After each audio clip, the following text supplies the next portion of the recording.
In section 2.4, we're going to look at measures of variation. So instead of focusing on the center here, we're going to look at how spread out the data is. And I did break apart 2.4 into two sections. It's two parts. It's kind of a long section.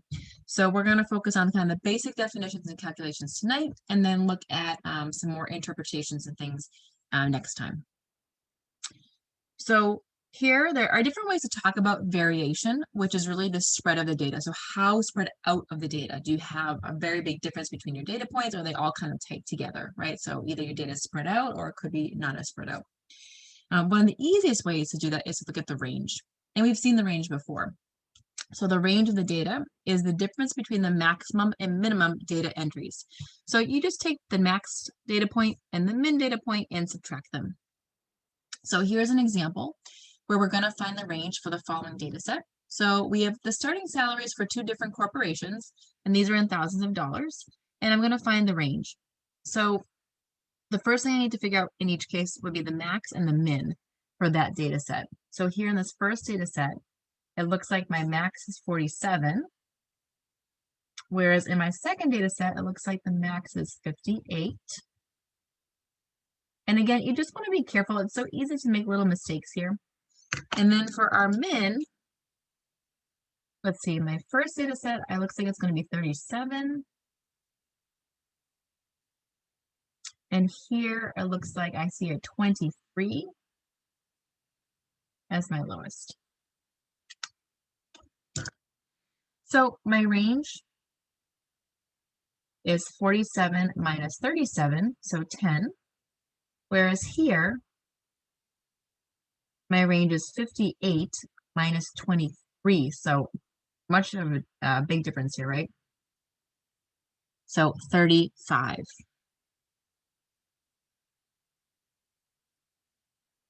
Now, and remember, these are in thousands of dollars. So these are starting salaries for corporations. And notice that in the first company, that your initial starting salary is usually within $10,000, right? They're between 37 and 47,000. Again, this is a sample. And then here you have a much wider range. So it could be a change of $35,000, which is a lot of money.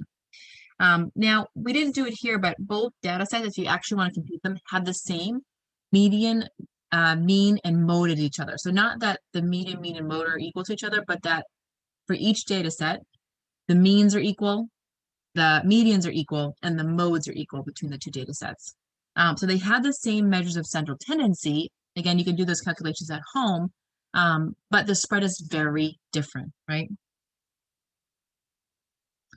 So that's one form of variation. The ones that we tend to use more frequently, though, although we do use range a lot too, are variance and standard deviation. So the range is nice because it's very easy to compute, right? Very fast. But its disadvantage is that it only uses two data entries to compute it, whereas variance and standard deviation, instead of two measures of variation, they use every single data entry. So we use all the data points. It's kind of like the same idea as comparing like the median to the mean, or the mode to the mean, where with the mean, you're using every single data point as part of your calculation, right? Now, the first term that you need to know is deviation. So deviation of an entry X in a population data set is the difference between the entry and the mean of the set. And again, this is the population mean.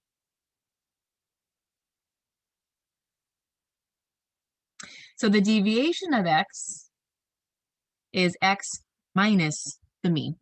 Okay, so you're seeing how far away from the mean is that data point.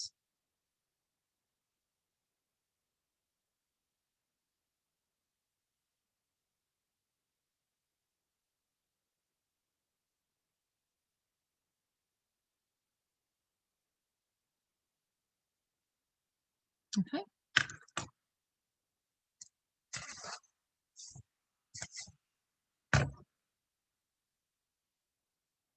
Now, if you play around with deviation a bit, you will see that the sum of all deviations of the data is actually 0. So if you were to take a data point, take your data set, you find the mean, and then you subtract each data point with the mean, and you add those all up together, you end up getting 0. So it doesn't really help us to find the average of the deviations or anything like that. So as we usually like averages and things. So what we do instead is we square the deviations and then we add those up. And then that way we're not getting a 0 answer, we're getting a positive answer. So instead of using just the deviations, we're going to square the deviations. And this is called using, and then add them. So we're going to call this the sum of the squares of the deviations, or for short, sum of squares. And we use this notation here, so SS, sort of sum of squares of X. Now, in a population data set, the average of the squares of deviations is called the population variance. So the population variance is this formula right here. And I'm going to do some calculations with it so you can actually see how we do that. It looks kind of confusing how it's set up, but we can find these out. So again, this piece right here, these are your deviations, right? We're taking that X minus the mean. Then what we're doing is squaring it, and then we're adding them all up. And then we're dividing by the total. So we're still doing some like an average here. Now, one thing to note though is that the units for variance would be the squares of the units of the data, which is kind of not that helpful. So what we usually do at the end is we'll take the square root and we call that the standard deviation. So the standard deviation will have the same units as the data set, which is very helpful. And it's the same formula here, but instead we take that square root. Now, a couple things I want you to note. So for notation, population variance, we use this symbol right here. This is a lowercase s in Greek. It's called sigma as well, just like the sum symbols we're used to, but it's a lowercase one. So it's sigma squared is what we use for population variance, and we use just sigma for the population standard deviation. So instead of using like mu for mean, right, our mu here represents mean. For the population, we're using sigma. What you're going to notice is that a lot of times the population will have Greek letters. So when we're doing calculations or any sort of computations, things like that, when we're talking about population data, we tend to use Greek letters instead. So if you forget or you're not sure what something means, if it has a Greek letter, it's likely population data, not sample data. So just some things to note, the standard deviation measures the variation of the data set about the mean. So we're looking at how far away are these data points compared to the mean. So that's sort of what we're looking at there. We're looking at an average. It has the same units of measurement as a data set. The standard deviation is always greater than or equal to 0. So it's always positive. When it is equal to 0, it means the data set has no variation at all, and all entries have the same value. So for instance, if your data set was the number 5 repeated over and over and over again, that has no variation at all, right? It's all the number 5. So that would have a standard deviation of 0. Now that's extremely rare. I can't really think of that happening in the real world. So in our cases, you're going to see positive standard deviations. As the entries get farther from the mean, the value of sigma, so standard deviation, increases. And this is really what you want to think of here. The larger that value gets, the more spread out your data is.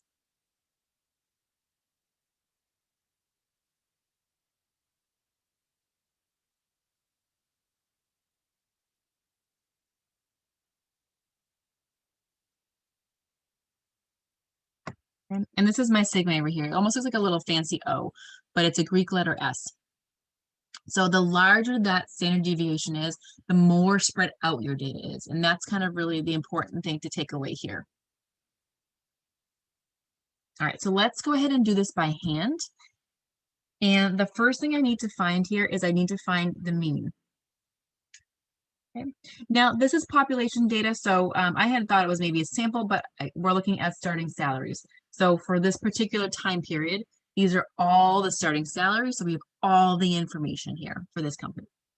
So the first thing I'm going to do is find the mean. So I'm going to take all my values, 1, 2, 3, 4, 5, 6, 7, 8, 9, 10.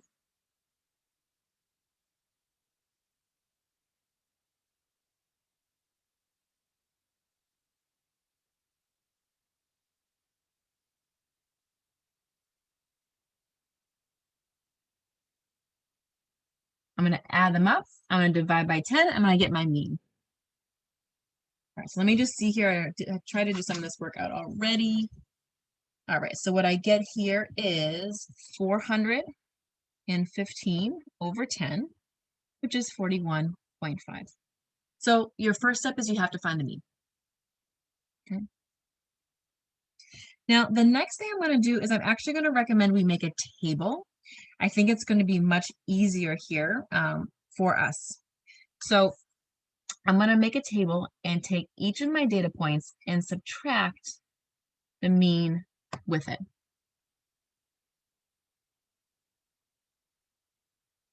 Okay. So I have my 41 minus 41.5. Okay. Then I'm going to do the 38 and minus 41.5. I'm going to do the 39 and minus 41.5. I'm just taking all those data points. The 45 minus 41.5, 47 minus 41.5, 41 minus 41.5, 44 minus 41.5, 41 again,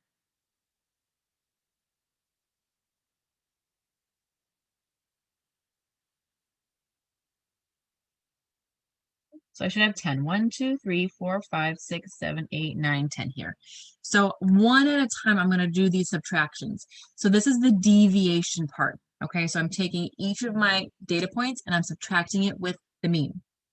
And in the first case, I get negative 0.5. Let's get our calculator here.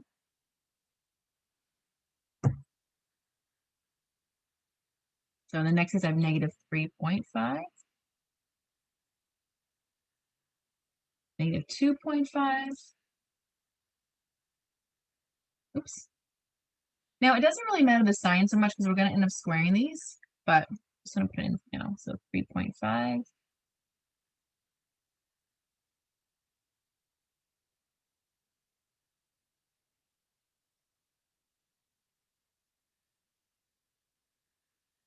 And you can see that doing this by hand is quite a tedious process.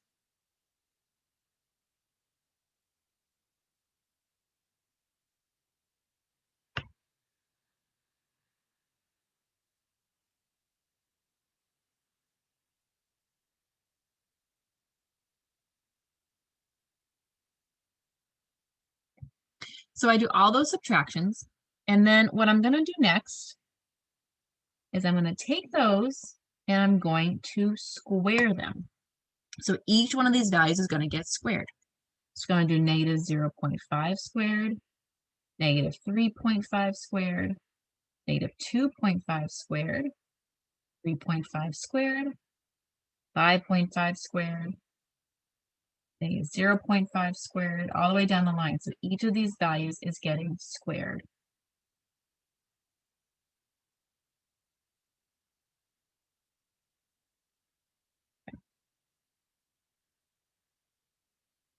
All right, so the signs aren't going to matter because the square is going to cancel out any negatives. So 0.5 squared is 0.25. And I know I have another one down here.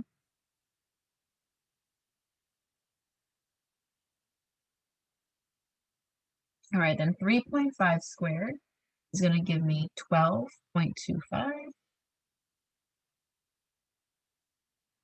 2.5 squared is 6.25. And again, I'm leaving off the negatives because negative times negative is positive. So those are going to cancel out anyway with my squares.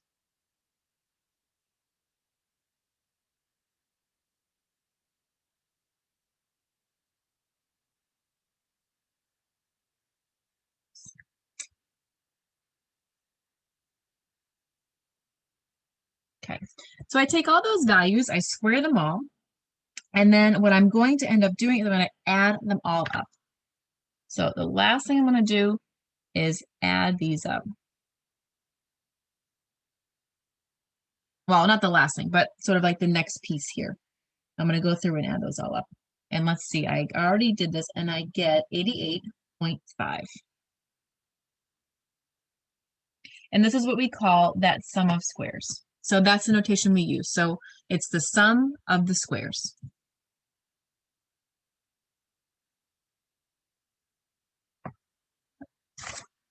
So I've done basically the numerator here. So I did all those subtractions, I squared everything, and then that sigma means sum. So I added them all up. And now I'm going to divide by the total. So the third step, and this is going to be the variance. So sigma squared is I take the 88.5, and I'm going to go ahead and divide it by my total. And my total here is just 10. So I get 8.85. Now, typically we use one decimal place more than the original data.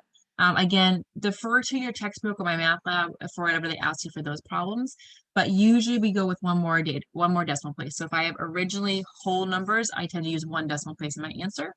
So I would probably end up rounding this to about 8.9 instead. Now, remember, because it's variance, your units are squared. So this is like dollar squared, which again is really hard to interpret here. So what we usually do is we're going to take the standard deviation.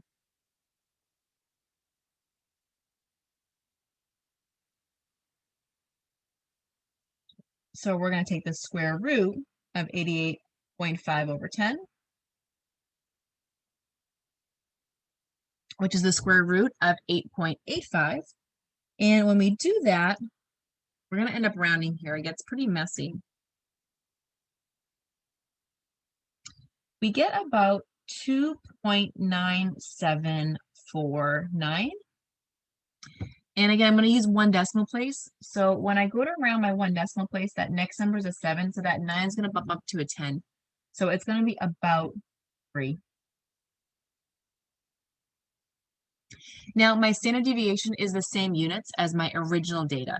So this would be in thousands of dollars. So your standard deviation here would be like $3,000 is the typical standard deviation in this case.